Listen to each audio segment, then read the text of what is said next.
why the hell does he want to interview me? Oh man, come on. Nah, for real. Cool, man. Thanks for checking them out. Oh man, they're great, man. They're really, like I said, they're really, really informative, and it's not really very often that musicians talk. Mm-hmm. You know what I mean? Usually musicians' interactions are like, so who you listening to? Who you checking out? Mm-hmm. Or it's like, yeah, man, sounds killing.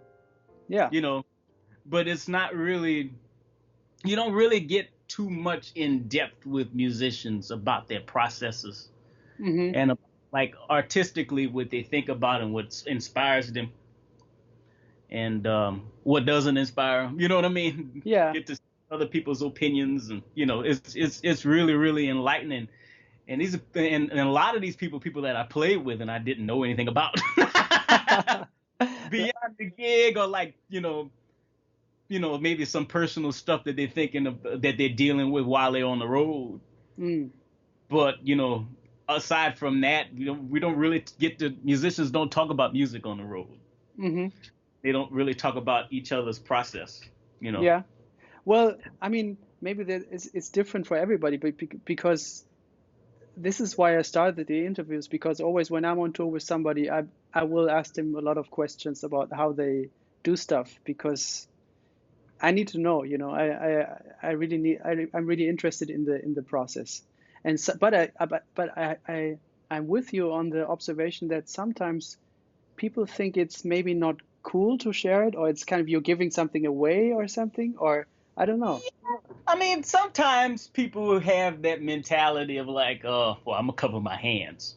Mm-hmm. You know what I mean? I don't want nobody to see or nobody to know what I'm dealing with, because maybe what they may think of my process is that it may be half-assed, or they may think that, I'm maybe imposing my ideas on someone else. You know what I mean? And Yeah. the last thing another artist wants is an artist to look at them and to do exactly what they're doing and come out with the same results. You know what I mean? Yeah, sure. So that's that whole pride factor sometimes. Sometimes it's a whole people just not really being interested in talking about that. Like, I've been on the road with some people, I would ask them and they'd be like, man, I don't want to talk about that. Let's talk about something else. Who's like that? Well, Roy Hargrove was somebody that never really revealed his process. Yeah, I was gonna ask you about him. So no, he never, like, we would never ever talk about, what he was working on or what he practiced. I'd be like, man, so like how if you go up to Roy and you ask him, man, so what was your process and like how you developed this song or how you developed that song? So, I don't know, man, I just heard it and wrote it down, or like, I don't remember how that happened. I just remember like certain gigs and certain people and certain things that I got from them, and I applied it on a bandstand. He never really revealed. I mean, if you play a record for him, he knew what the record was, and he'd sing solos. But outside of that, he didn't really have a big harmonic concept, at least to my knowledge. I mean, I knew he liked sharp 11s, major sharp 11 chords. Yep. And I know he liked block chords, and he loved ballads. What? Block chords. Okay. Yeah, block chords. Yeah. Mm-hmm. But like, he never really, man, check out this harmony I figured out, man, and it was never really like that. How about, I mean, were there some moments where you had some questions about a tune that he wanted you to play, and you would ask him for advice on that tune, maybe like that? No. It was kind of like, well, Roy didn't really like to talk a whole lot. So when I'll start like this. A typical sound check with Roy would be like, he would be on the piano and he'd be playing something. He'd be like, hey, Sully, come here. And he'd play it one time. He'd be like, you got it? And I'd be like, no. I'd say, all right, one more time. And I play it one more time. He's like, yeah, that's it. And then he'd walk off. And then it was kind of like my responsibility to show it to the bass player. Yeah. He would sing the drum groove, and then he would play the alto line for Justin. And pretty much after that, he probably wouldn't call the tune for like another month. Wow. So he kind of left it up to us to kind of have the tune marinating in our head and kind of deciphering and dissecting kind of like what was important and what wasn't. So that when it was time to call it, he would just call it and he would just start playing the melody and look at us like we played it already. You got it. It's like, okay, so so kind of up for memory. And after we'd be like, man, I could not remember that part. He was like, good, you played it exactly the way I wrote it, the way I wanted it to be played. And I guess what I got from that is, one, he liked to hear people fight in his band. He liked that sound of struggle in the music. Yeah. And he liked the energy that came about us trying to figure out what it was and what was going on in his head. But outside of that, man, it wasn't really a whole lot. He gave me a couple things. Like, I would ask him about ballads. I remember one time asking him about ballads. And then he went off on this tangent with me, just got really upset. And he was like, I need you to have 20 different endings to a ballad. At least 20 different endings to a ballad. And I remember him saying, also, you count your ballads off too slow. When I tell you to set up a ballad, set it up at the right tempo. Okay. And I was like, well, what's the right tempo? And he said, dance tempo. And I was like, well, a dance tempo could be really, really slow. Like our country said, don't be smart. Dance tempo. And then that was it. Those are the only 2 lectures I ever got from them 7 years of Roy. We're playing with Roy. Wow, man. After that, it was just modeling, just trying to find his sweet spots when I would count behind him. And I would tell by his body language if he liked what I was doing. You know what I mean? So it kind of, the way he taught was it was much more about how he was playing and less about what he was playing. So do you take that approach sometimes then when you go about leading your bands? Do you kind of... Yeah, I do. I think a lot about... I just think a lot about... I think a lot about body language. And I think about how can you say something or not say something, but communicate something that's so direct and clear that everybody understands what it is that you're trying to tell them. Like the audience or the band members? The band members. Because Roy didn't, like I said, he didn't really say much. He wouldn't even tell us what tune we were playing. He would just get on the bandstand, pick up his horn, and start counting off. And it was kind of up to us to figure out what tune it was. You know,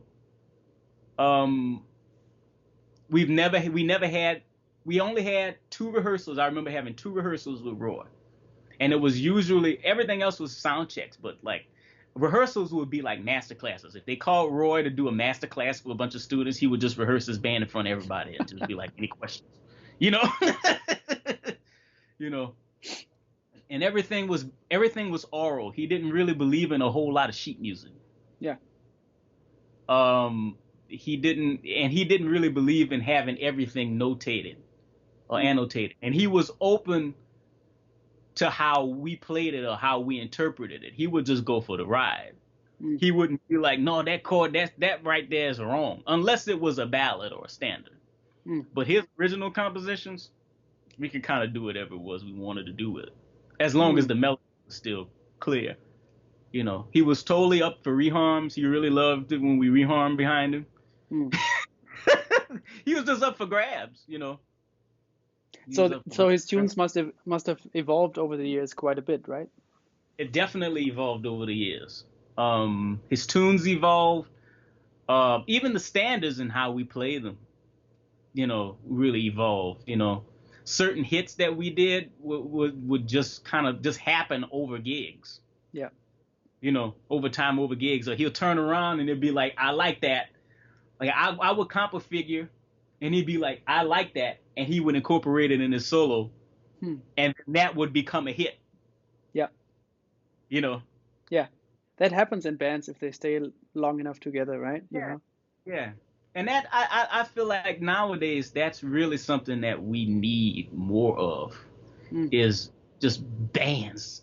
Yeah. More bands and more opportunities to be able to workshop music.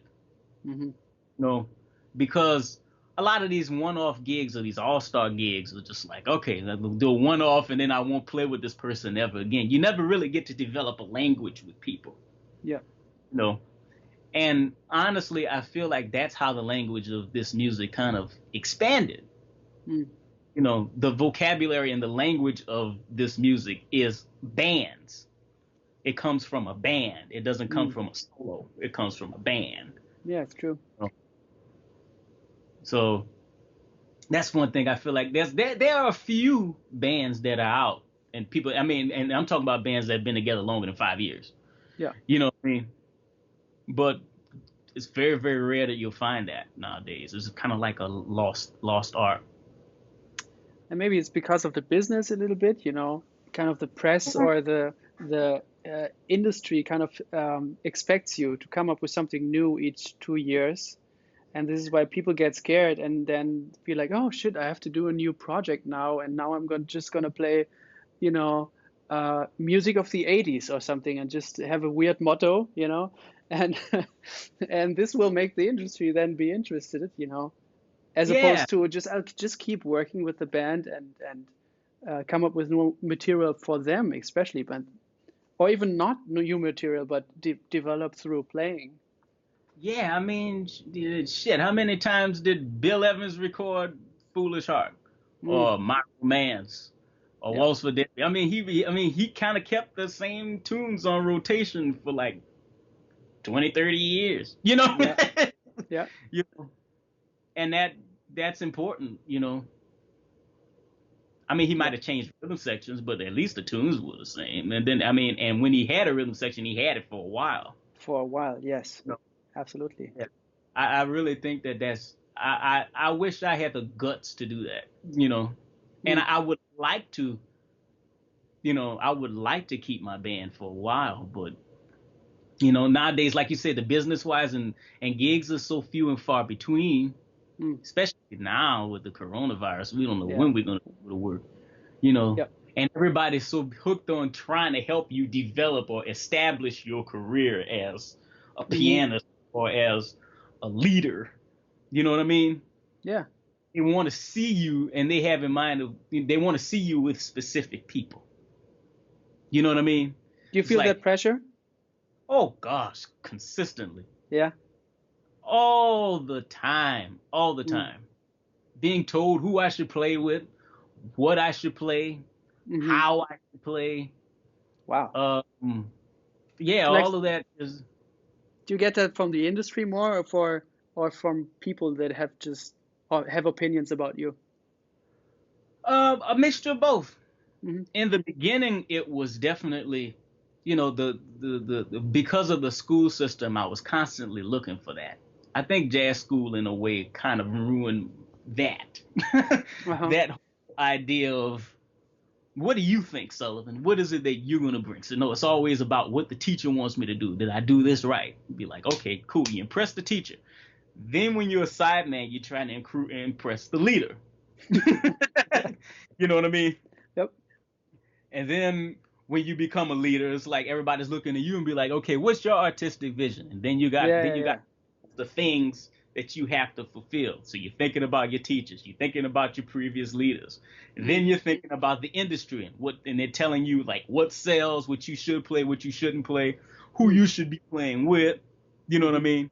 This person not liking this person. I want to play with this person, but this drummer doesn't like this bass player,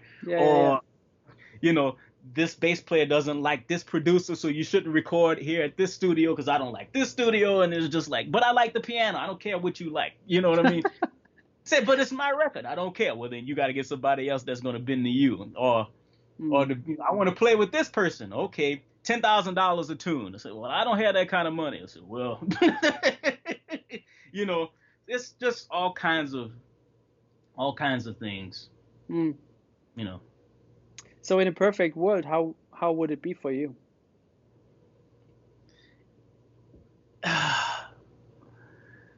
In a perfect world, everybody would just shut up. I mean, and if basically if you hire somebody, you hire them because they're them. Yeah. You know, and fortunately I've been in situations where it was like that. You know, people have hired me because I was me, or I was trying to be me, or I was trying to figure out who I was, and they liked you know, that process. Seeing that process. Yeah. Yeah, and they wanted to be a part of it. You know what I mean? So in an ideal world, people would be more encouraging. It would be a lot less, you know, shit talking. Yeah, opinionated. Yeah. Everybody's got to have an opinion right now, right? You know. Yeah. Yeah. Yeah. Mm-hmm. But I feel like your association with Cécile is already one of those great, you know, combinations, great bands where music is being workshopped and being worked on, and a repertoire is being built over a longer period of time, you know. And this is really something that I'm interested in because I just love the way you guys make music together, and I'm wondering how it seems very much in the moment, not just the playing but everything, you know, in terms of, I'm sure there's not really a set list. There's moments where I see you guys asking each other, what now? And you might play something and then it's not really clear sometimes where you're going, and that's a nice situation because then you see how much she's in the moment dealing with that. And then what I love about you guys is your honesty about especially these moments. Like you start a song and you're being perfectly clear about what you're doing, but still there's some room for mystery about which song you're going to play, you know. And then sometimes where she's like, I don't know what you're playing or something, you know. Right. Or she's even Cécile is even saying, I don't remember the lyrics right now. Can you help me out with the lyrics? I love this honesty and this, because in that moment, what happens is I'm not in a concert situation. I'm sitting in your living room in a way, and I feel very invited. And I'm wondering, is there something that comes just naturally through the two of you being together, or is it something that you talked about that you want to have as an effect on your listener or on the people that you play for? It kind of, I think it's something that might have just happened accidentally. I'm the type of person, I don't really think I do well under pressure. If it's too programmed and it's too fixed and it's too sterile, I don't really do well with that. It doesn't really, it really doesn't sit with me very well. I get extremely bored. I'd probably fall asleep. I mean, I really would. You know what I mean? I would get very uncomfortable if there wasn't any room for expression, and if there wasn't any room for like surprise. And my favorite recordings, my favorite concerts, my favorite musicians, there's always that element where it's like, what are they doing? I think, and actually and honestly, that's what attracted me to jazz in the beginning. The not knowing, mystery. The not knowing, and feeling that same not knowing every time you listen to it. Yeah. Like it never ceases to amaze me how many times I've listened to Errol Garner's Concert by the Sea, and every time I hear it, those intros surprise the hell out of me. Yes. I could have transcribed it. I wrote that shit out. I could have, played it. And every time I hear it, it's still that shocking element. I just listened to it before this interview, actually. You know what I'm saying? Yeah. It's the same thing, and it's that same element with Charlie Parker, and the same element with Bud Powell, and Art Tatum, and Lester Young, and it's that element of surprise, and it's that room that's there. It's like a vacuum that's there. The way it's just like the music there, it's like it's being composed as you're doing it. Yeah. And one day I remember sitting with Cécile and talking to her about that. She was like, "Oh my God, I love that too." And I wonder why jazz musicians don't do it. Yeah, right. Yeah. If we're supposed to be the improvisers, why aren't we? I mean, we think of that word improvising and we think, okay, we're making things up as we go. So no, we're actually composing as we go. We're not making something up. We're composing as we go. So everything has to have a thread. You know what I mean? Yeah. And it's like, if we're composing as we go, that means that things for us even have to be revealed as we're playing it, based on old material that we've used. With, you know what I'm saying? It's like a tape that goes and goes and goes, a movie or a set or whatever. So like, why don't we play like that? Why don't we devise our sets like that? Roy did that beautifully, where it would be almost like a DJ would mix. You know what I mean? And the arc would kind of like develop. Like he would be like, okay, we're gonna start with this song. This song reminds me of this song. Okay, so we'll go here. Yeah. You know what I mean? So I just thought like one day she decided to call it too, and I would play something completely different, and she'd be like, "That ain't what I called." I said, "I know." And then she'd be like, "But this is better. Let's do that one." I was like, "Okay." And then from that moment, like a certain type of trust kind of developed between us, where it was like, okay. And then we would play games with each other. Like when we were on the gigs, it would be like, okay, we're going to play the alphabet game. I remember this very well. We're going to start with the letter J. And we have to play a song from our list that starts with the letter J. And so we go from the alphabet from there, J, K, L, M, N, O, P. Yep. So all our tunes had to start with those letters, whatever it was in any style. If we need a ballad, that's how we'll play it. If we need an up-tempo, that's how we'll play it. You know what I mean? Mm-hmm. And for some reason, it kind of kept us on edge. Mm-hmm. And keeping us on edge kept the audience on edge.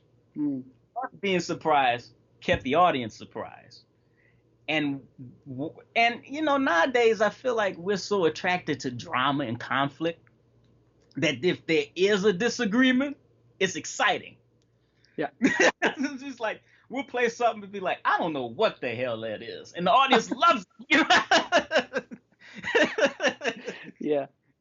Or she'll sing something I don't know, and I'm like, I don't know what that is. Mm-hmm. And I leave it blank, and she'll sit there and look at me and vibe me the whole time. And the audience loves it. The audience is like, yes!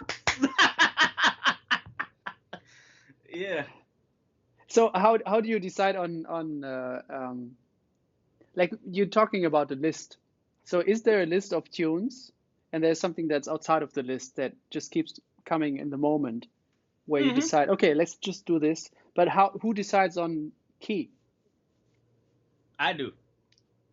And she'll just go with it. Yeah, I mean, but the deal is Cécile's range in particular is very, very wide. Mm-hmm. There's some kind of Bobby McFerrin thing going on in a way. Right. She has a wide range that she doesn't let on. Yeah. But I tend to have enough knowledge of her voice and to know where she sits comfortably, where it's not too much of a screech. So there'll be times where she'd be like, let's just play this song. Be like, what key you singing in? It's like, I don't know. So I would kind of think, okay, where does it sit good in her voice? And I'll just play it in that key, and she'll be like, she'll look at me and she'll be like, higher, and be like, all right, I'll just raise it up a step. You know, like midway through the tune. She'll start it, and then she'll be like, look at me and she'll be like, all right, move it up. You know what I mean? Yeah. There'll be times where I kind of get it spot on, and she's like, that's a good key. That's fine. Remember that key. Yeah. Yeah. Yeah. Wow. And if we talk about the list, it seems to me that the repertoire is growing and evolving. And it seems to me there are a lot of songs in there. About 100. That's maybe a lot of songs. Maybe a little bit more. And that's like a list that we've kind of compiled of songs that she does with her quartet too, with Aaron Deal and Paul Sakivi, and either the late great Lawrence Leathers or Kyle Poole. Yeah. And then there's some songs that she's kind of given me over the years to listen to, But that's kind of like a general list, and a lot of those songs we actually do play. I kind of make a piano arrangement of quartet stuff. You know what I mean? Yeah. So, but I suppose a very little amount of those pieces started out with you reading a sheet. None of them did. Yeah. I think that's probably why my reading is going down the crap, because because I don't really a majority of the gigs that I get called for, I don't read. It's like, okay, listen to these tracks, we're gonna play it, no sheet music. You know what I mean? Or these are the list of standards, learn them by this time. You know what I mean? Yeah. Very, very rare that I get called for gigs where I actually have to read music. And even then, by the third gig, I'm not really reading anymore. Yeah. I kind of know where I sit and where I should, certain things I should play is already kind of inside of me, so I'm not looking at any charts. Can you elaborate on how you internalize? Let's start with from sheet music, how you internalize that. The first thing I do is I try to internalize the melody first, or as much of the melody as I can. If the bass player is kind of covering the roots, which in general, that's what's happening, and there's a horn player that's kind of like covering the melody, and I have to double it, then I have to learn the melody. Yeah. But I also get to choose at liberty which parts I want to play. Yeah. So I kind of cheat. Yeah. You know what I mean? And, over time, if I learn like a good 4 bars are the most important, by the second gig, that 4 bars has become 8 bars. Yep. And then so forth and so on. It grows from there to the point where you have it all memorized and you're able to sing it. And if you can sing it, you can play it, basically. Yeah. That's like my motto. The other part of it is memorizing root motion. So for like a tune that Roy would write, if there was a sheet, which was like big band music, I would memorize the root motion for the solos, because that's pretty much the only part you're supposed to play in big bands. Unless it's written out for a specific piano part, you don't really need to play anything else. Yeah, it's true. I would memorize the root motion of the bass and use the melody, if there is a melody there, as like a determine if it's major, minor, augmented, whatever kind of quality it is, and just voice based off that. Hmm. But I try to latch on to either melody or root motion, and even a lyric would help. Yeah. The lyrics definitely help me memorize. Hmm. Hmm. So that's kind of your model also, if you could then go like learn a tune, like a standard. Yeah, I go, yeah, for a standard, I'll check out I'll go to the most original recording of it that I possibly could find. Yeah.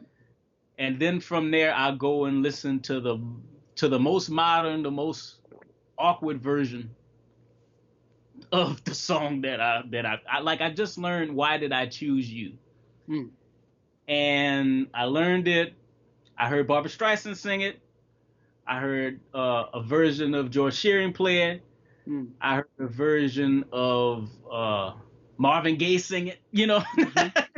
You know, and yeah, having all of these different versions also helped. And Shirley Horn, you Yeah. know, having all of these different versions also give me perspective. It's a message of the song, the lyrics Yeah. of the song, different feels and different places where they stretch. You know. I always think of it like in school, not in music school, but in the school where we learned the alphabet and stuff. We had Mhm. overhead projectors. Yeah. You know what I mean? Oh And then yeah. you have the see-through sheets, Yeah. and I do it the same way with the standards like you do. Hmm. And I felt after a while it came to me like learning a standard that way is like having various sheets, see-through sheets on an overhead projector of scribbled things of the Yeah. same, somebody is drawing a portrait of somebody, and you have them stacked on top of each other. And after a Yeah. while you see something that comes through, which is the core of the song. And everything Yeah. that's around it is embellishment and arrangement and personal view of a song. But what comes through is then you get closer to the core of the basic structure of the song. Yeah. For sure. For sure. You know. And there's some people that you can learn like an overall skeleton of it. Yeah. And then there's some people that go into like specifics a little bit more than others. Hmm. You know what I mean? Yeah. But I like that analogy of the see-through paper. That's really really hip. That's really really hip way of looking at it. Mm. I usually gravitate towards Frank Sinatra pretty soon, because he'll sing the melody more or less like it is, and Yeah. he has great arrangements and great arrangers all the time. Mm-hmm. Yeah. For sure. For sure. Nat's also a good one. Yeah. Nat Sure. King Cole was good. Yeah. Seems like the male singers do a really good job at sticking to the melody. Yeah. I like Peggy Lee. You know Peggy Lee? Peggy's great. Peggy's good. Ella's good with Yep. songbook stuff. She's really good with that. It's true. Yeah. Um, hmm Billie Holiday is kind of tricky, Billy, because Billy's tricky, but Billy will give you the meaning of the lyrics. that's what, yeah, the vibe, and yeah, totally. Billy will give you a vibe. Yeah. Billy will give you a vibe, and she'll sing a melody. She'll sing the melody right. Generally, yeah, you get the. It seems like some people. It seems like there's some people who decorate the melody, but you still get an idea. Yeah. You still have an idea of what that melody is at that Yeah. point. Like Farrah will decorate the hell out of a melody, Yes. but you still know. You can still hear it through it. You know Yeah. what I mean? Through I all read the an decoration. read an interview of Fred Hirsch, and he was talking about Ahmad Jamal, Hmm. and he would say, you would hear the melody even if Ahmad doesn't play it. You would still hear it. That's right. That's That's right. that's a mystery right there, I think. Yeah. Yeah. To know what to leave out to give you that same sensation. Yeah. Yeah. Hmm. Yeah. Deep, man. Hmm. So, are there certain moments where she will, still talking about Cécile, she will give you any advice or notes in terms of how she would like to be comped for, or certain things that she would like to try on a song? No. Yeah. um, I'm there asking was, very carefully because I'm trying to map out how you guys are working, you know. no.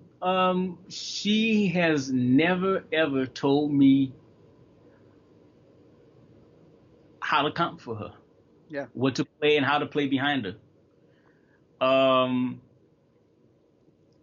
she'll tell me if she'll like ask me like why did I choose that chord there? The actual chord is this one. And usually our response will be because I didn't know that that's what that chord was there. Or I had forgotten what it was at the point. Yep. You know, especially on some of her original songs that that he only kind of showed me like kind of like sparingly. Yeah. You know, and play it and I'm like, I don't remember this part, so I kind of played this as an emergency. He said, well, it worked, but that's not what I wrote. Yeah. But outside of that, as far as what to do rhythmically, styles and feels and chord choices and density and all that stuff, no, she's never told me anything. She kind of left that completely up to me. That's beautiful.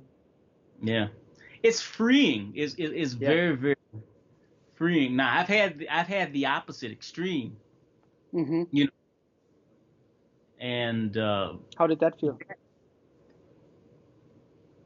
It felt good because the way it was articulated to me was clear, that I understood what they were saying. I don't mind when I'm told how to comp behind them.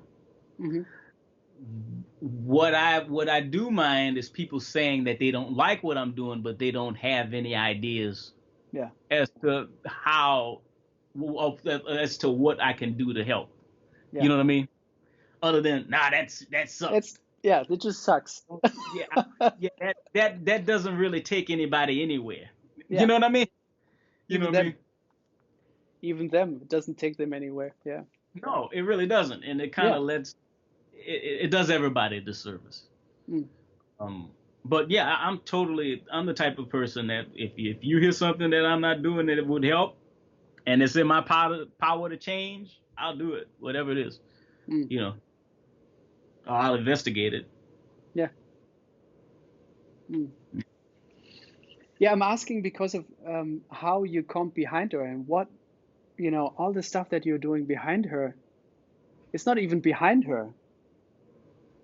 The word behind her is completely wrong. Now when I say it out loud, it feels wrong because you're dancing around her. You're doing all kinds of stuff. And she seems to be so secure and secure, not in a lame sense, in a very exciting sense. She seems to be so with you all the time, and you with her, that there's no question. Yeah, I was never really a fan of comping as a sense of supplying a background, or like a red carpet for somebody to walk on. I always look at accompaniment almost like the way we look at concertos, like where like there's like not necessarily a fight, but it gives you that idea of like, okay, this is a piano against an orchestra, or here's a violin against an orchestra. But there's still a conversational type of thing that's happening, and it's not really the orchestra supplying like a palette for the violin or the whatever the flow on top of. Although it can fall into that texture sometimes. I never looked at myself as an accompaniment, as much as I am as a partner with somebody. Yeah. And that's probably the reason why I don't get called very much to do anything. They're scared, man. They're scared. But yeah, I just look at myself as just the other, like another character in the story, Yeah. a supporting role, but with substance and Mm. with weight. You know what I mean? Yeah. You know, conversation. You know, to me Mm. is what we do, and I think that's the art of the music too. I think that's definitely the art. Like you don't look at Tony Williams as an accompaniment to Miles Davis. Nope. For sure not. No. You know what I Yeah. mean? You know, that you look at like or Sky LaFaro as a accompaniment to Bill Evans. No, Yes. that it's an equal partnership that's there. Mm. And I think even Bill Evans, I think, set up that trio to where the bass player kind of carried weight in that band. He kind of Yeah. centered his band around the bass player, you know, Mm. as opposed to like Miles, who centered his band around the drums. You know what I Yeah. mean? It's So it's true. like you know, so I feel like the rhythm section should have equal partnership with the soloist, Yeah. to where the soloist is an accompaniment for the rhythm section, and the rhythm section is an accompaniment for the soloist, Yeah. to the point where you can't tell who's soloing. It's just like one big sound, you know? That's great. Yeah. That's how it sounds when you guys are playing together. Well, Playing, thank you. Working you on know, that word playing actually, um, it. when I love that word. when I Yeah. think of your playing, uh, you at the piano, that's playing to me. Not playing an instrument, but playing even like a kid, you know? Mm-hmm. And also that's connected to something which I'm also wondering about. It seems to me like you're not worrying, you're not scared. And that comes across as being very much in the moment. And yeah, how important is that to you, Well, that's being in the funny. moment? And how It's do you fun. get there? It's funny that you say I have this I don't care thing, because if you read what was inside my mind, you think that I was absolutely crazy. Uh, because in my mind I'm doing everything but playing and having fun. Wow. There's that. I mean, and we all go through it. That other voice that you Sure. gotta, Yeah. you Yeah. know, that you gotta silence while you're playing and even after you're playing sometimes. Hmm. You know what I mean? Most of the time, anyway, for me. But I think my idea behind the whole playing thing is the way I was taught about music and the way I was taught even about practicing. It wasn't even practicing as much as it was experimenting. You know, Yeah. experimenting with something as small as hand positioning, or experimenting, or with legato lines, or experimenting with attack, or experimenting with dynamics, or you know what I mean? I never really looked at practicing as practicing. Yeah. Me too. You I know what I don't have mean? the discipline. I don't have the I discipline. I just don't have that type of. Yeah. I don't. I really don't. I'm kind of half-assed in that way. Yeah. Me too. Me too. If I don't have fun at all, I lose interest, and it becomes boring, and I may as well just stop playing. Okay. Um, So now I have a question on top of that question. Sorry for interrupting, no, it's fine. because when you talk about that, I hear myself. You know, I hear my problem in a way. You know, because I never had any problem with um, dealing with music for several hours without stopping. You know, but Hmm. if I had to practice something, man, it's tough. It's tough for me. Yeah, yeah. And people would ask me, what do you practice? And I'm like, yeah, I don't really practice, because actually I even have a problem calling it that, you know, because then once it starts to feel like work, it's off for me. But a general problem that I have outside of music, and sometimes even in music, is, a big topic for me is patience. And I'm wondering, how about you, man? Yeah. I'm just now learning the value of patience, because in the beginnings of me studying music and going to school and doing all that, I was always one to bite off more than I could chew. Mhm. It's about how fast you can get everything. Yeah. You know what I mean? And maybe in the last 10 years, man, maybe it took me going to masters, get my master's degree at Manhattan School, and them telling me, it's like, look, man, you don't have to work so hard. You don't have to bite off. You don't have to try to digest so much right now. It's okay to take on little chunks. Yeah. If I can, like right now, I'm working on Rachmaninoff Etude, in B minor, and rather than trying to learn the whole etude and say, okay, I'm gonna get this whole etude in 2 days, Yeah. you know what I mean? Like, you're not gonna get anywhere. You know what I mean? Yeah. He said, okay, why not say I'm gonna spend a full week and just learn 8 bars of this thing? Yeah. Do you know what I mean? Totally. Yeah. Week and just get 8 bars at like and set a tempo and set a pace and go. And then from there, like saying, okay. And what that does, when you have patience with it, you find yourself not having to go back. Yeah. And try to redigest something that you might have missed. Mm-hmm. You know what I mean?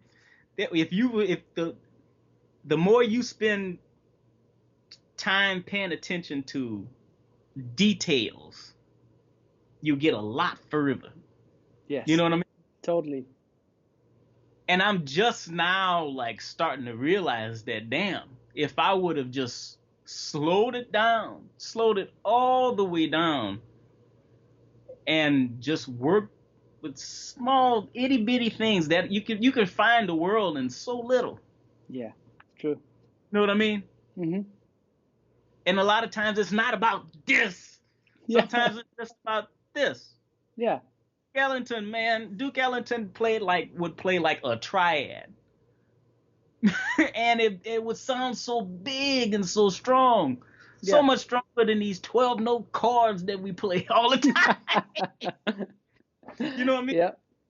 Because he understood that it was like, damn, patience and little things. Yeah. You know what I mean? Yeah. And being slow and not being afraid to be slow, and leaving space and not being afraid to leave space. Yeah. You know, that's my topic. It's a hard topic, man. It's a hard topic. Yeah, totally. Because our minds as piano players, it's this 400 years of piano literature that we're talking about. And through all these different traditions. And piano players, in my opinion, are some of the most paranoid, schizophrenic people I've ever met in my life. We're always paranoid. We're just so paranoid. We got so many voices going on in our heads. We got, you know what I mean? Yeah. We got, okay, now we gotta, Oscar Peterson, Phineas Newborn, double hand octaves, Errol Garner, stabbing octaves with the right hand, with pounding, you know what I mean? McCoy, pentatonics, Chick Corea, pentatonics with superimposed harmonies. We got, you know what I mean? We got, we have all of this literature and all of these things that we have to get done for somebody to say, all right, through all that, find your own sound and leave space. Yep. It's just, what? That's a foreign language. Yeah. And then they try to legitimize people like Count Basie and Ahmad Jamal Mm. and Nat King Cole, people who were masters at leaving space, and Yes. say that's how you should play. And say, yeah, but you've been force feeding me Herbie Hancock Yep. and Artatum since I was 10 years old. Yep. Now that I'm 30, now you telling me that these are the people? You know what I'm saying? Totally, man. Yeah, it's I've really never hard. heard anybody say it like that, but it makes totally sense. Yeah. People don't want to admit that that's what we're dealing with. Hmm. I mean, when you look at a space, people say, okay, leave space, and then you play a Chopin etude where there's not one rest. Mm. You know what I mean? Yeah. You know what I mean? That's Hmm. always something happening. Yeah. Or you play Bach, he leaves no rests. It's just I mean, Baroque music is just like a stream of it's like a pattern that just keeps going and never Yep. ends. You know what I mean? Hmm. It's It's true, just man. like, man. And then you get to somebody like Philip Glass or Satie or whoever, you're starting to see space in there. You know, Yep. it's just like, come on. Mm. I mean, our whole literature is just hands moving. Yeah. You know, I could be wrong. I don't know. So how do you get, for me it's always that image of getting a foot in the door of your own playing. Like, now stop, leave that space. And I had a pretty big year actually, maybe 1.5 years ago, of really taking on that mission of you know really being super aware of when I want to leave space. And at first Hmm. I had to force myself, like really forcing myself, like, don't play, don't do it. And I would record myself, Hmm. and then listen. I've always recorded myself and listened to it, but I did it even more and listened to it while I was in this process of, actually mostly worrying about what not to play. Hmm. I would listen to myself, and in those moments where I felt like I really left a big pause, that moment went by like this when I listened back to it. But in that Hmm. moment, it sounded like super long. And with me Hmm. having problems with patience, that was really even a personal topic for a long time. So I'm Hmm. wondering, how do you deal with it?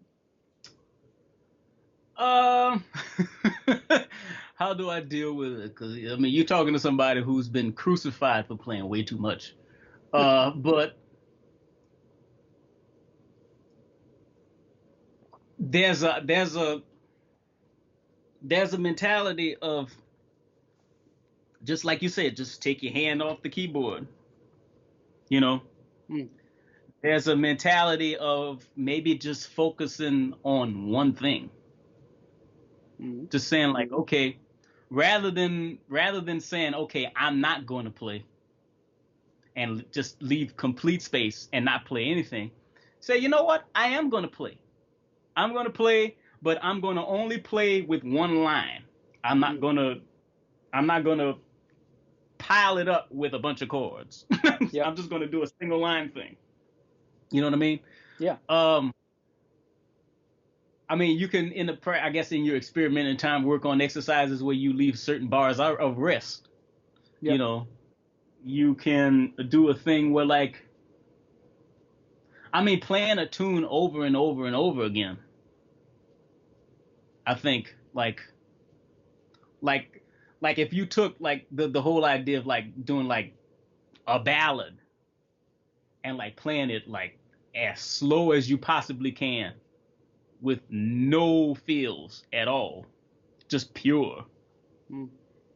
You know what I mean? And just Yep. getting used to the feeling of that in your hands. Because a lot of times we just play and we don't realize, we don't actually feel the sensation of a key coming up, or how much Hmm. pressure we feel with the key going down, how much force we use. Yeah. You know what I mean?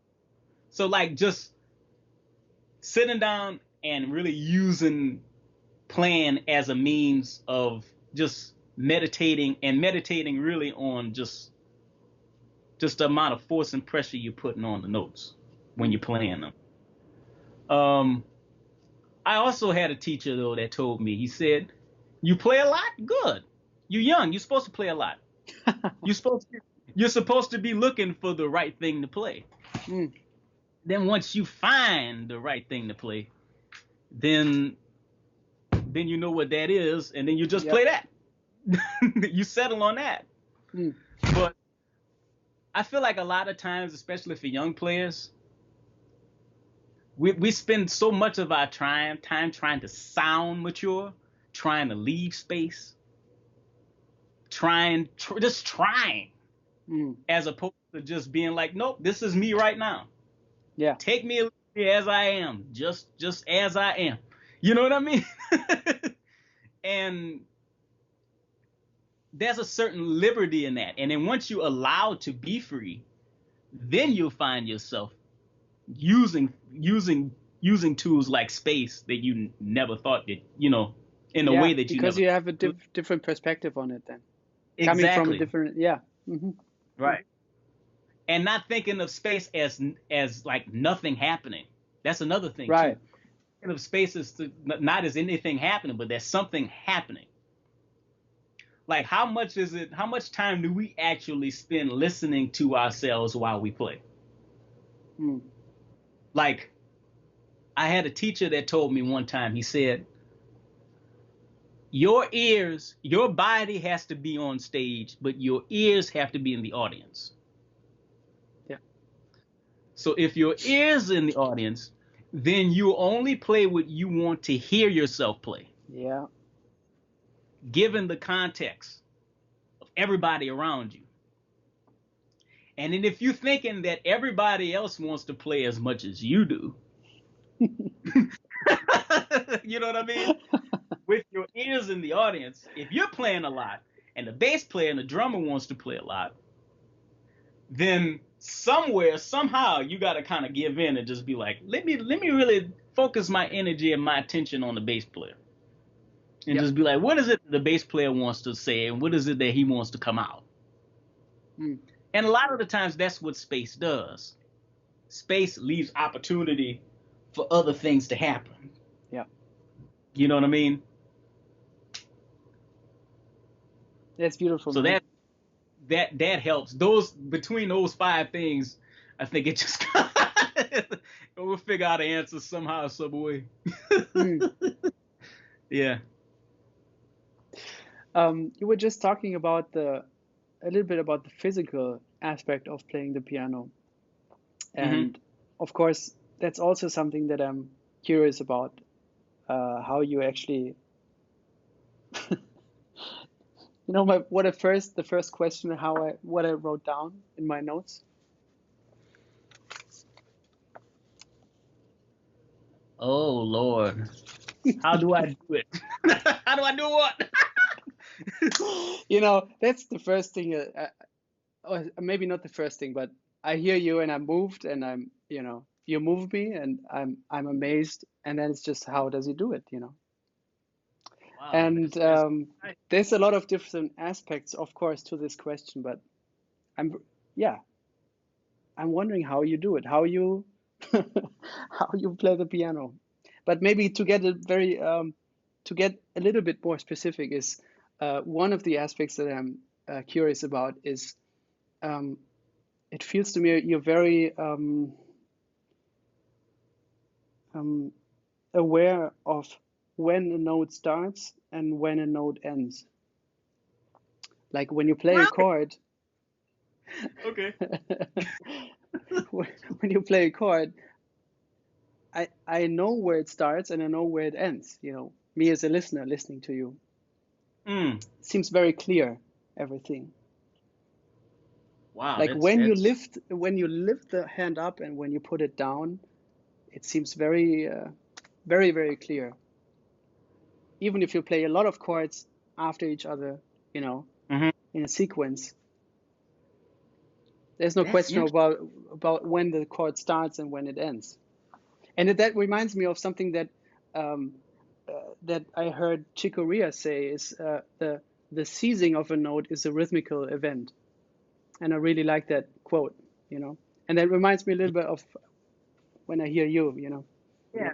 I just, I guess it depends on how okay, so in my little quirky mind, I've never ever viewed the piano as a piano. Mm-hmm.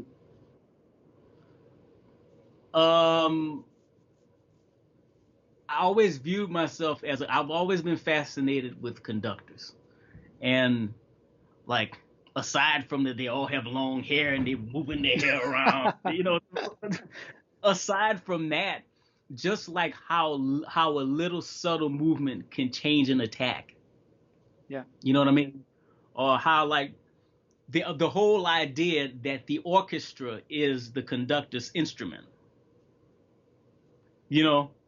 So I kind of look at myself as a conductor, and I look at the piano as an orchestra. Now, depending on what type of orchestra I'm using, it could be the Chicago Symphony, it could be a big band, it could be a Brazilian ensemble, it could be, you know what I mean? So many different orchestras, and they all each voice is its own instrument, and each register is its own instrument and timbre and sound. So what I'm hearing in my head is a horn section and how they attack, as opposed to a pianist and how we just, So I guess whatever I'm hearing translates to what happens to me physically. Mm. You know what I mean? So like if I'm hearing do so like boo, you know what I mean? Yeah. Or like ba-da-pish, you know what I mean? Yeah. Is as opposed to being like E flat, Yeah. low A. Yeah. You know what I mean? I'm not thinking that. You know what I mean? Yeah. So one side of it is that, and then another side of it is like the arc and the storyline reminded me of like a cartoon with, like drawings and like colors and sketches, and I'm seeing this cartoon go. And I'm kind of picking based on this picture or whatever, or the sequence, what notes I want to highlight, or what colors I want to highlight. What characters doing what at one time, and I try to display that through my body and how I articulate it. I don't know if I'm making sense at all by saying this, but I love it, man. I feel like that's, I guess, an answer to your question. That's what I'm thinking about. I'm just thinking about instruments and colors. And what those colors and instruments mean to me at that time, and how do I get that type of articulation through a vehicle such as the piano. That makes sense. It's great. Yeah. So it's not even necessarily about accuracy comes out. It's not necessarily something that I'm trying to get. It's not something that I'm trying to achieve. So when you said that, it was just like, really? You think I'm accurate? You think I'm like clear? The precise? I'm like, oh no, I don't. That's nowhere in my mind when I play. You know what I mean? Yeah. But maybe it's just something that just comes out. And I was. Oh man. I was looking at just some like documentary of Basquiat, and just about like how like even though just like the intention behind it, not necessarily the notes or what he drew, but it was how intentional he was with a brushstroke. You know what I mean? I think part of clarity is intention. Mm. If you And like, you conviction can also. intention and conviction, like you believe that this thing in a certain type of belief, like I believe that when I do this, this is going to be right here, bam, and there's no disputing it. So where You does this come from? Where does it come from, you know?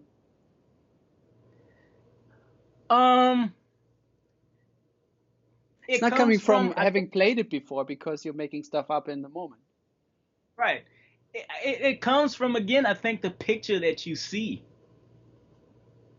or the picture that I see in Mm-hmm. my head, or the sound that I'm hearing, the instrument, or the picture that I'm seeing. I was like, Yeah. okay, I'm literally mirroring what it is that I'm seeing and hearing at that moment from its like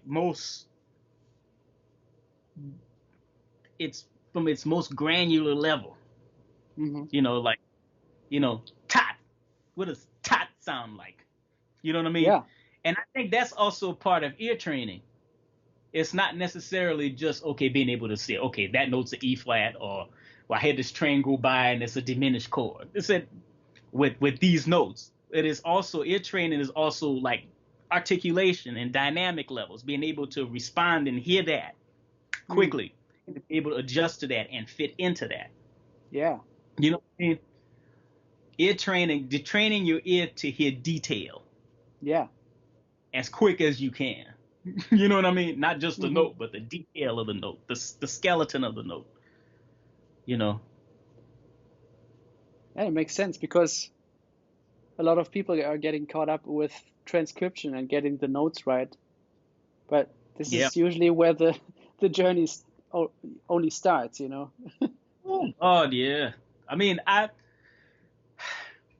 did a master class yesterday on Zoom, and they asked me about transcribing. He said, well, how many solos have you transcribed? Because, I've transcribed like 50 solos and this. I said, I've only transcribed maybe, honestly, for real, I've only transcribed maybe 2 or 3 solos.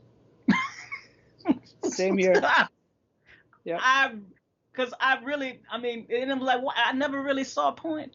I honestly never really saw a point. Yeah. I, When would you play it? huh? You know, when would you play the whole solo? You When's the use for playing the whole solo, you know? Other than a technical exercise, unless Yeah. you're analyzing the solo, Hmm. unless you understand what the rhythm section is doing, unless you are figuring out the hidden details and the inner workings of the type of lines and the line structure, and unless you have gained a serious, strong opinion about the solo, you're not really transcribing. I had a student Yeah. that asked me, he said, so I transcribed this solo. He was like, good. What do you hate about it? Give me 3 things that you hate about the solo. And it was like, hate about it?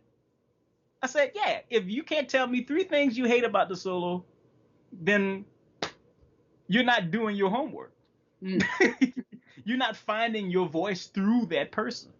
Mm. You're not, and the whole point of it, I think, I could be wrong, but I think the whole point of transcribing, if you're going to do it, is to try to see yourself through the eyes of the person that you're transcribing and studying. Yep. So if you can't see what the hell Lester Young is trying to tell you about yourself when you're transcribing it, be it the things that you like that he does or the things that you don't like that he does, what you would do differently and would it work and would it work, then you're not doing a good job. You're not learning anything. You're not learning anything about you.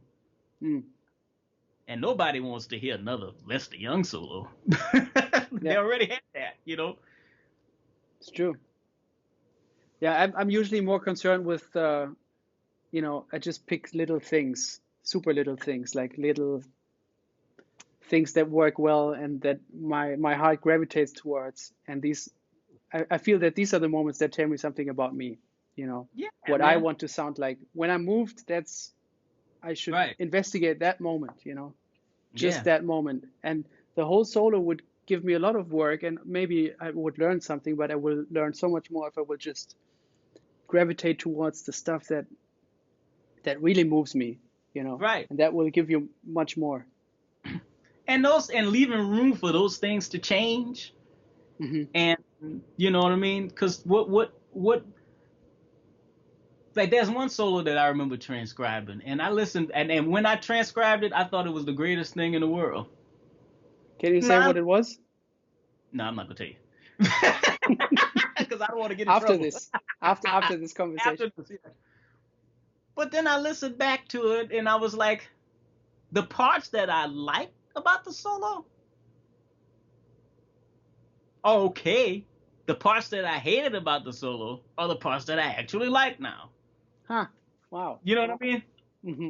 And those parts now I'm trying to figure out, well, why did I like that? Why do I like that now? Mm. You know what I mean? Yeah. And if I like it so much, how can I make it me? Can I move it up a half step? Can I play it backwards? Do it have the same effect?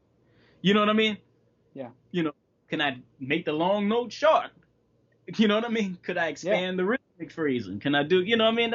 You can spend years and years off of one solo. Yeah.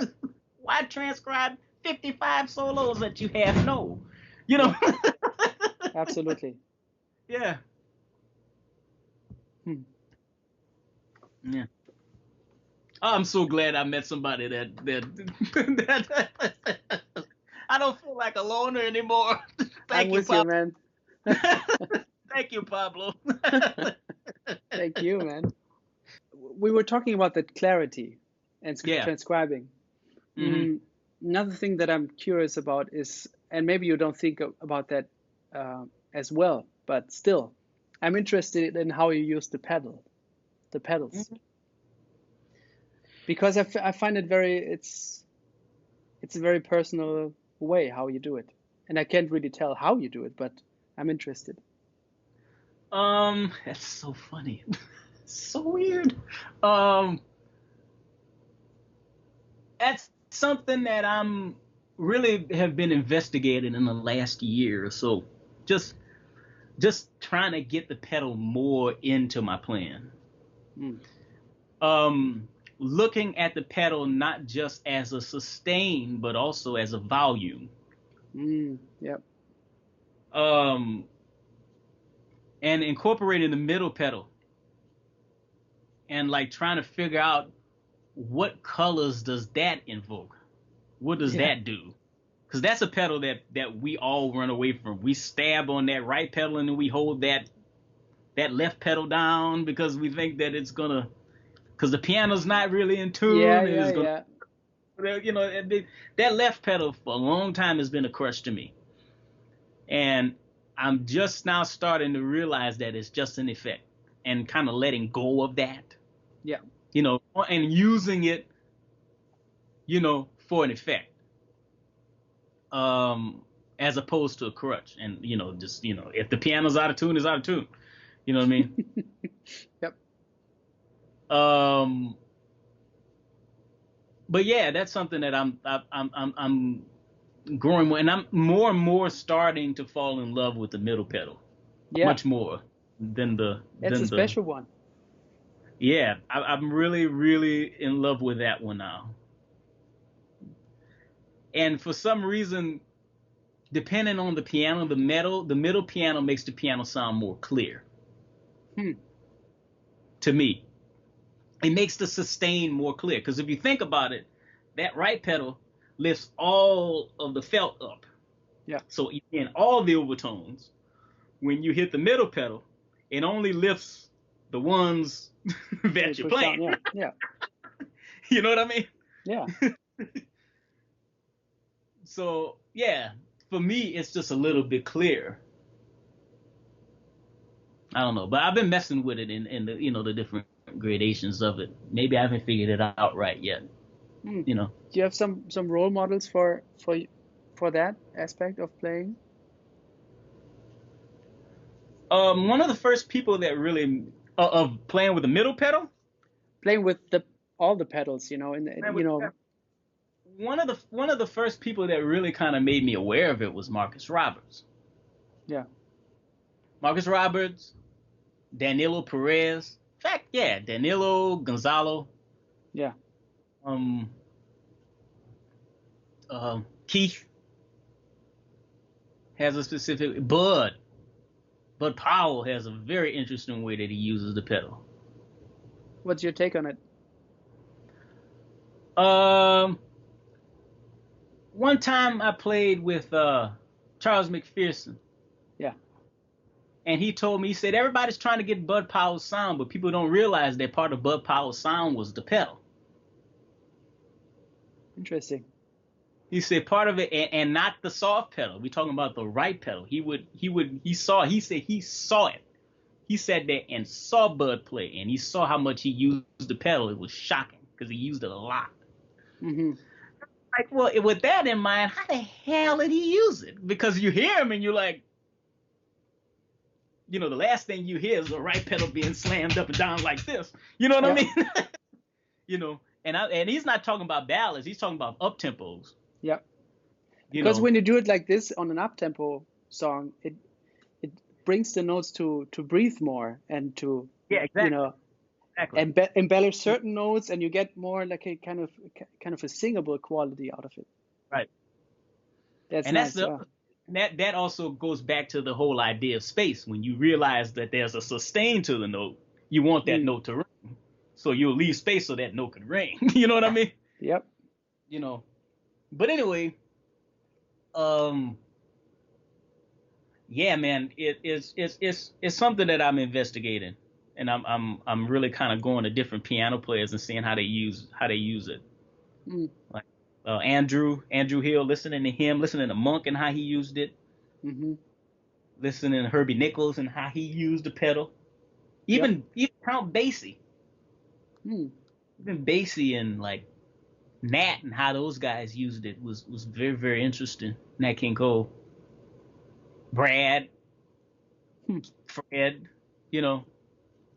Fred has I feel like sometimes when I watch Fred play, Fred Hirsch has a formula in how he uses how he uses the pedal. It's almost like he'll start off with the soft pedal, and maybe midway through the melody, he'll start to lift it. And maybe once the solo kind of gets midway through, his foot is completely off. Yeah. But if you watch him, it's kind of like a formula that he's kind of followed. I don't know if that's 100% accurate, but watching him, that's something that I noticed. And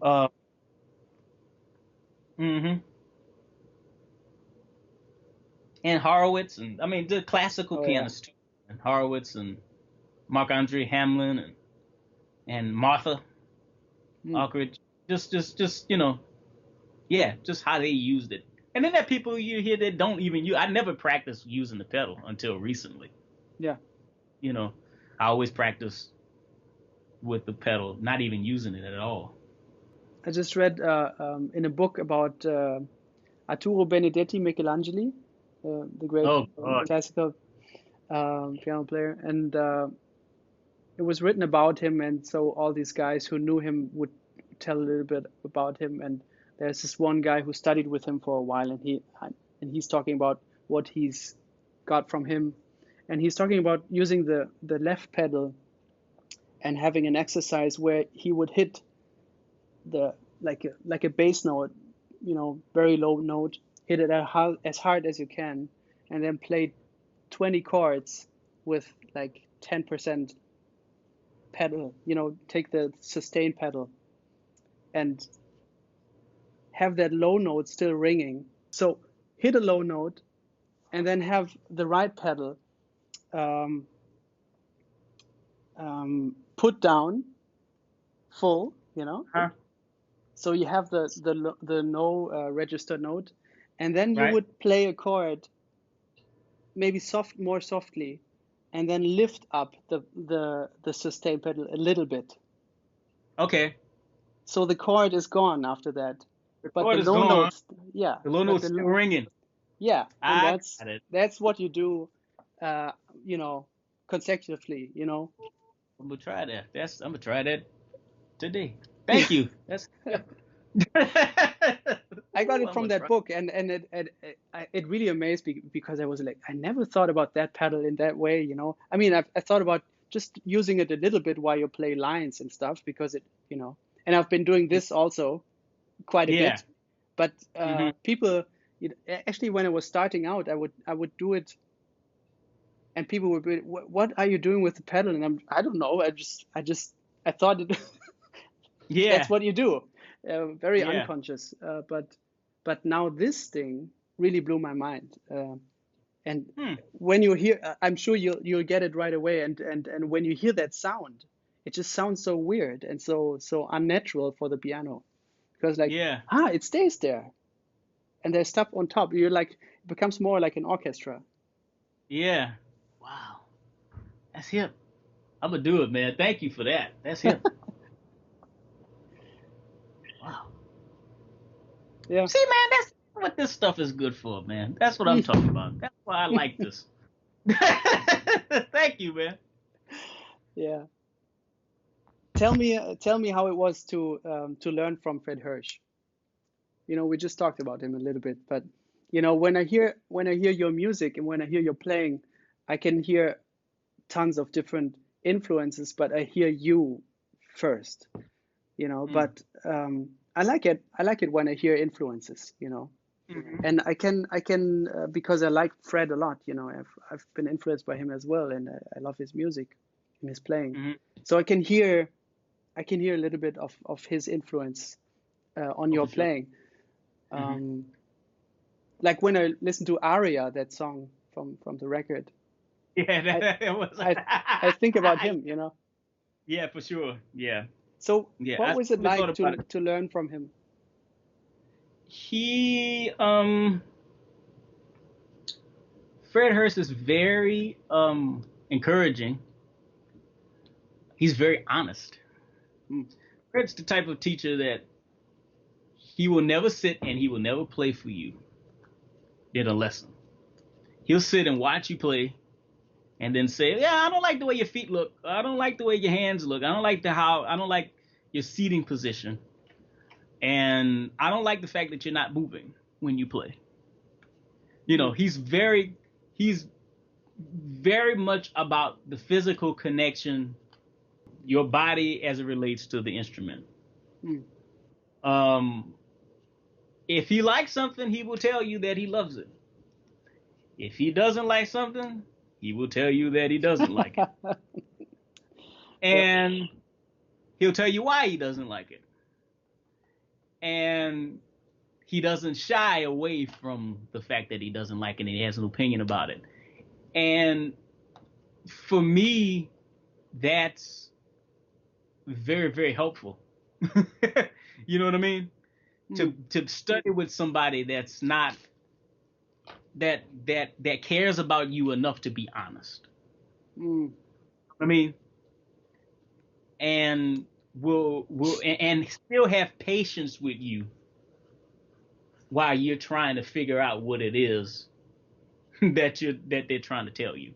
Yeah. You know what I mean? With as little effort as possible. Like I said, he will never play. He never plays for me, he never played for me in our lessons together. Mm. You know, it's been a while since I've had a lesson with him, but yeah, no, he never. He'll just sit and watch you. Yeah, That's what I I saw learned. when I was on a workshop of his. He didn't play at all. Yeah, He just wanted other people to play. Yeah. yeah. Hmm. And he gave me some. He gave me a lot of things to think about as far as like just the whole mental, like how to mentally prepare to play. Hmm. Like for the idea of lacking confidence. I struggle with that. That's something that I totally struggle with as a pianist, or as a musician, just confidence. And You one know, it doesn't lesson, sound like it. We talked about it before. It doesn't sound like it. but it's true. But it's the truth. And one lesson literally was me practicing bowing. Wow. Yeah, he was just like, and then sit down, and then stand up again, bow, and then walk off.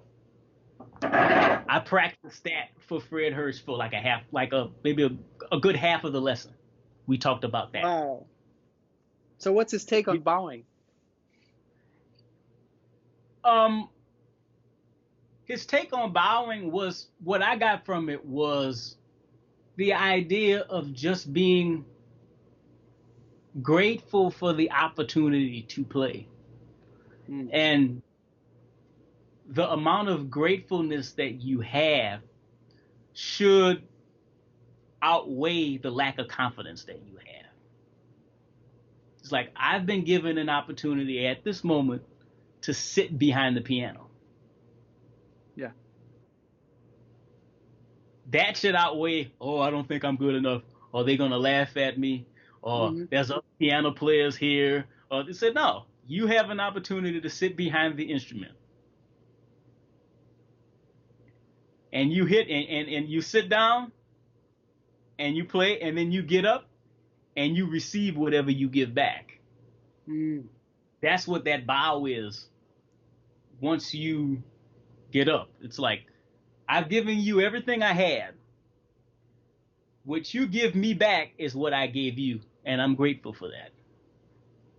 Wow, yeah. We sometimes forget what a bow is, Yeah. We forget what that is. We forget what that message not only what it sends to the audience, and what it should send to you as a human being who has been blessed with an opportunity to play. Yep. We get so caught up in what we didn't play a lot of the time. Yep. I forgot to play this. Why did I do that? Right. No. This is a moment. We played. Thank you for this moment. Thank you for this time. Tomorrow, the board gets erased clean. Yep. And if we live to see tomorrow, we get to do it all over again. Hopefully better. Wow, that's deep. Yeah. That was a lesson I think I'll never forget. Yeah. So he came to a gig of yours and saw you how you take a bow? No, it was funny. I was just telling him about the confidence thing. Yeah. And he was just said, this is what you need to work on. Wow. As a matter of fact, I'm going to work on this now. Bowing. Wow. You know what I mean? Yeah. Just going to work on bowing. And I was like, wow. That's that was an enlightening lesson, because it took me out of me for a second. And it kind of helped me realize that, damn, these people in there hopefully don't want to see me fail. They're always, everybody that's coming and is paying money wants me to do well. You know what I mean? So I better just do well. Yeah. And focus on that. And if they like something, they'll let you know. How do you see other people's bows now, or after this lesson? Are you more aware of it? How people do it? Yeah, I'm much more aware. I'm much more aware of just not even necessarily a bowing, but how they communicate how they feel to be on stage, and not to take the bandstand for granted. Yeah. You know what I mean? Like, you don't necessarily have to do like a full on straight up bow. You know what I mean? But yep. If you show up with a certain type of level of humility and respect for the instrument, for the people you're playing with, and for the audience, it comes off in how you speak. Yeah. It comes off in how you sit when you play. Body language. Yeah. You know what I mean? All of those things. It comes off in how you walk off. You know what I mean? Something as simple as a smile will carry you a long way. You know what I mean? Yeah. Or like a polite bow and just like being appreciative and just saying thank you. Yeah. You know what I mean? That's that was very hard for me to do, and it still is very hard. But I'm working through it. I'm working through it. Mm. I was always amazed by in a way, now that we're talking about it, made me think of Wayne's bow. Yeah. And maybe it's an age thing also, because last time I saw him was 2 years ago or something. And I think he only bowed with his head, not with Yeah. his whole body. It was just, Yeah. but totally sincere and totally, it was like he would do like a full, with his head Right. Yeah. to the Yeah. ground, No. really showing respect, and Hmm. how he did, it was just with his head. Yeah. It's interesting, man.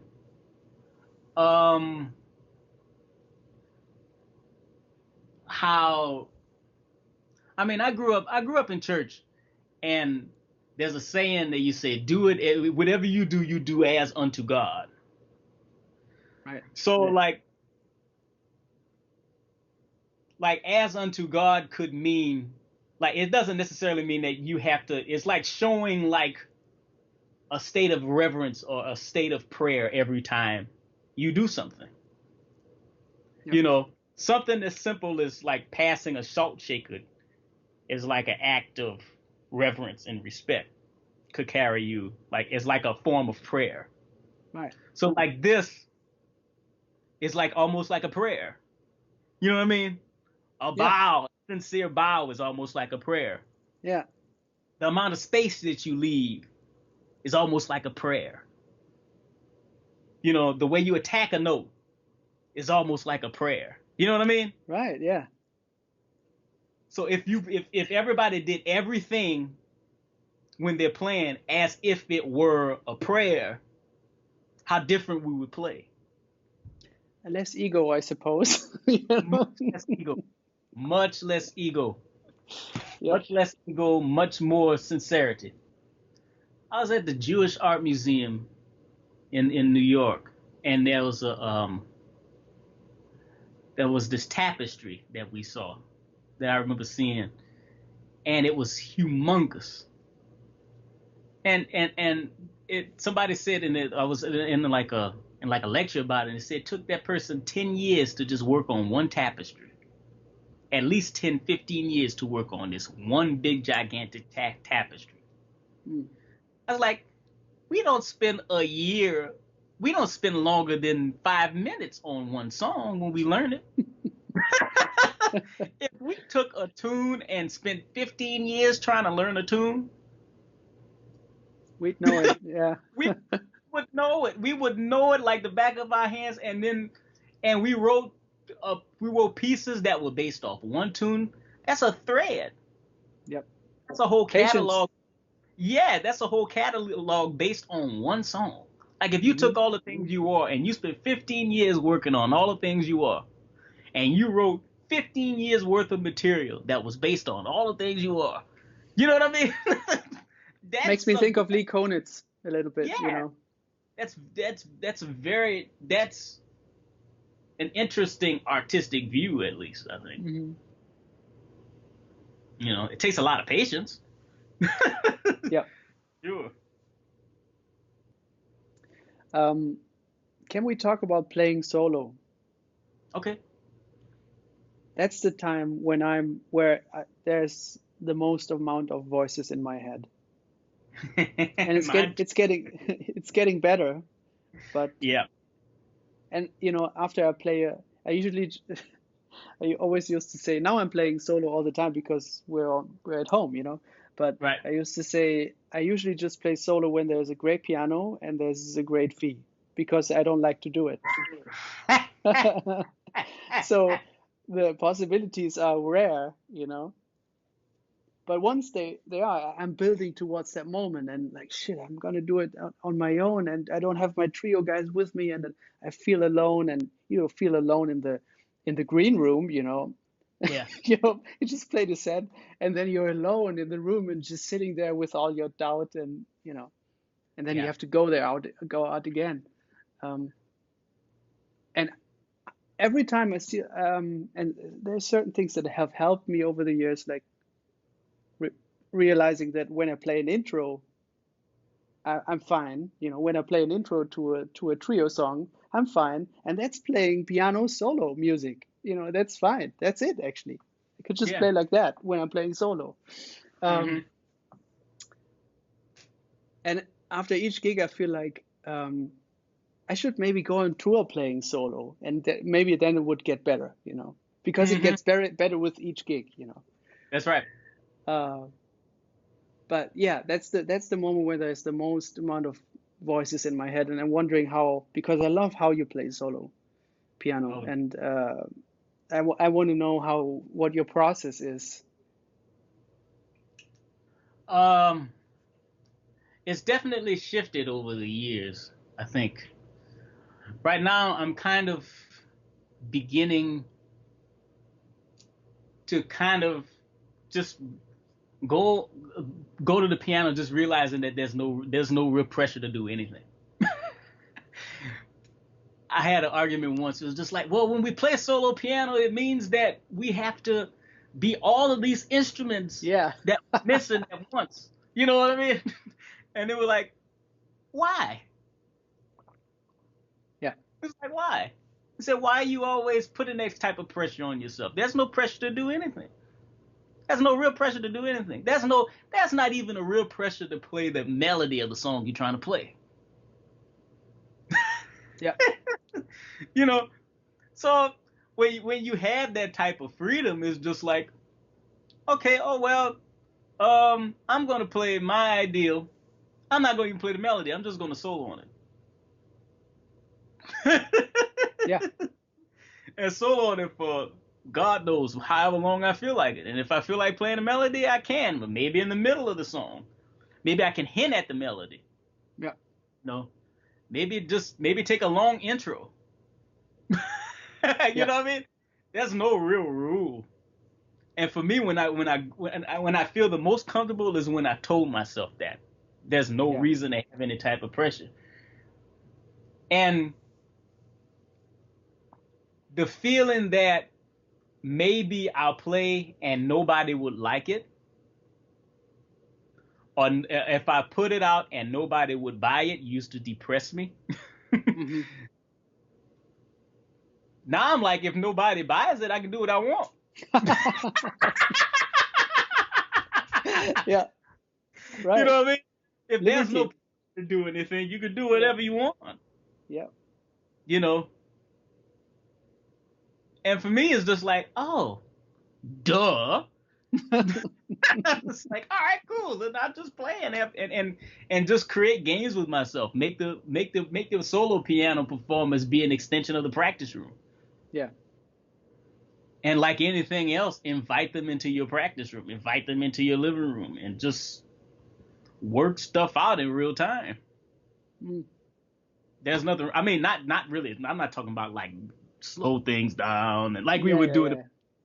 But I mean, like, even if you like focus on like one small thing that you're trying to achieve, like when you're practicing it, like when you do a solo piano, it's like, okay, for this thing, I'm only gonna play the melodies on the head out, or like, I mean, something small, like, or like, I'm gonna focus on using more pedal. Yep. I mean, you know, when you kind of shift your focus on this and start focusing on something else that is related to this, somehow it helps. Takes care of itself. Yeah. Everything takes care of itself. Yep. You know what I mean? Totally. Yeah. That helps me. You know, helps me at least become more comfortable with that, the idea of playing solo piano. Yeah. You know. I heard an interview of you talking about how Jason Moran helped you with the concept of playing solo piano and opened up new worlds for you. And the interviews, right after you said this, went somewhere else. And I was like, I want to know more. You know, I'm interested, you know. Jason, well, I had never really played solo piano before for Manhattan School. When I was at Oberlin, my teacher, we just played melodies kind of solo piano, not really a whole lot. But usually he would put on either Band in the Box or Jamie Aebersold, and we play along with the track minus the piano. You know what I mean? Yep. For Jason, we didn't have Band in the Box, and I kind of had a thing when I would play solo piano with Jason where everything would be like kind of like tight. I would have everything just kind of like in this middle range a lot. And Jason's whole thing is just like, look, I know you like playing big lush chords in here. That's nice. But I want you to think about your hands being a lot more open and think about using extremities of the piano. You have two whole sections that you never explored. Yep. What are those sections? Also, how much stride piano do you listen to? I was like, oh, I've heard of it, New Orleans, blah blah blah blah blah. He's like, no. We're gonna start checking out Fats Waller in here. We're gonna start listening to Monk, and we're gonna start listening to those people. Yeah. And we're gonna start just investigating this instrument. And his whole process was, if you can play the solo piano, you can play any piano. He got him being a student of Jackie Bayard and those type and Muhal Richard Abrams and those people who were like really heavy in solo piano playing. Yeah. Brought a lot of that information in, different exercises, then different ideas of voicings as far as using scales, things that he learned from Steve Coleman, and you know what I mean. Mm-hmm. Or those type of that whole type of mentality of taking a skeleton of a chord and just, you know what I mean? Not look, you see C major 7, you don't have to play every note. You could just play A and E. Who cares? You know what I mean? Mm-hmm. You know what I mean? Those types of things. Or D and E. Yeah. You know what I mean? Just things like that. And playing and soloing off cells as opposed to soloing off of a harmony. Yeah. You know what I mean? I think there's some players who do it, that do it really, really well. Like VJ does it really well. I think David Varela talks about it.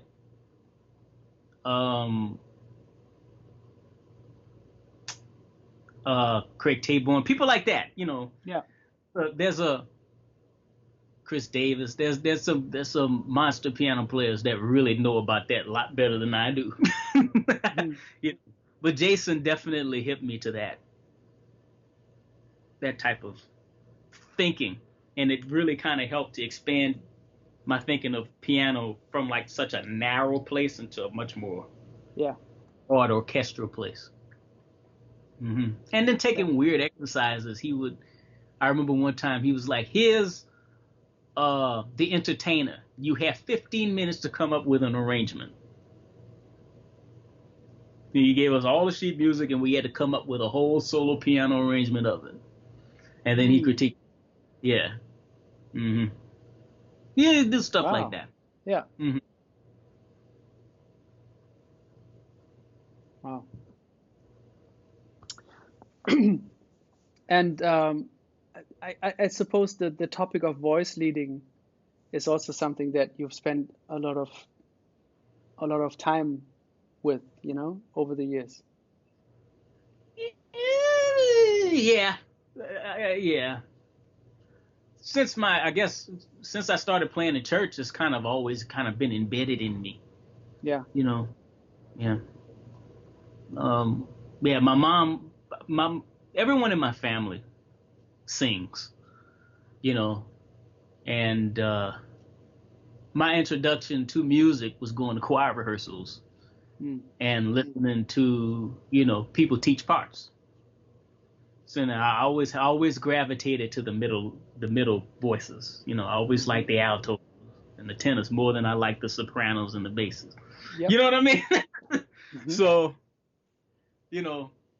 I guess my affinity for the middle voices and wanting to bring those middle voices out kind of grew from that. Yeah. That makes sense. Because Mm-hmm. everything, when you play something, there's nothing that just stays there and will not be treated or anything. Everything goes somewhere. Yeah. That's Yeah. nice.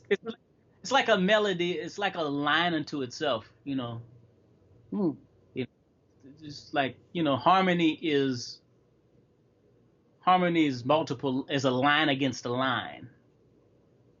Yeah. To me, you know, I mean, Bach showed us that, you know, the great Baroque composer showed us that it's multiple melody lines stacked on top of each other, like a groove is multiple rhythmic lines stacked on top of each other, you know, and just orchestrated in different registers. Yeah. You know what I mean? So I just try to think of that mentality, you know. Sometimes, you know, I'll say, okay, I want my cellos to ring out here. I want my tenor section to come out here. All right, viola and tenors duo here. You know, do like this kind of shape. You know what I mean? Yeah. You know, just things like that. Yeah.